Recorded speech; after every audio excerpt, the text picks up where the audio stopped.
is a process. That somehow we know from any wounds that we have, if you just put a Band-Aid on it, that wound begins to fester underneath. So we know we have to clean out that wound. We have to do all we can to get rid of that infection. And then we can treat it and it becomes to heal.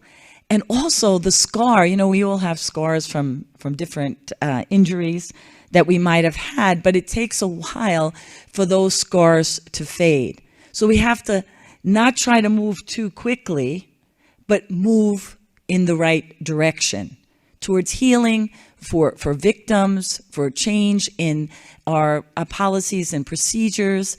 And we've made a lot of progress in that.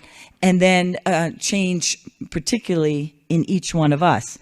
I think another thing that's important in this healing process is that the church as a power for good can be an example to all institutions. So we see that some of the best practices that Catholic Church has put in place, that the Boy Scouts and other institutions like that are learning from the church. You don't hear too much about that, of the best way to prevent abuse, and then when it is brought to light, how to heal people and get it taken care of immediately so that more children aren't abused. So that's also part of the process and part of our ministry today.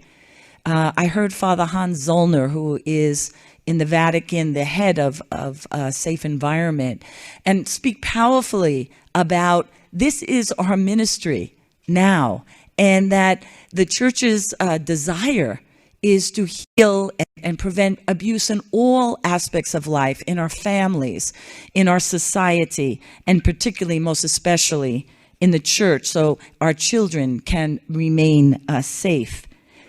We know this in our own families. When you deny this or tolerate it, there are serious consequences that affect people generation. Because I'm in this work and have written about it, a lot of people talk to me about their experiences, particularly victims. And a young woman who shared with me that her father had abused her. Her mother wouldn't believe it. She ended up moving out of the house.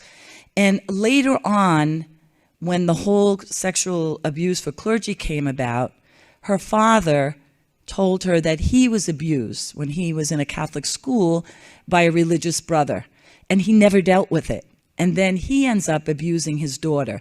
So it so struck me how any kind of sickness, particularly this kind of abuse, physical, sexual, it goes from generation to generation unless we face the truth, that we deal with the pain of it so that pain isn't inflicted on others.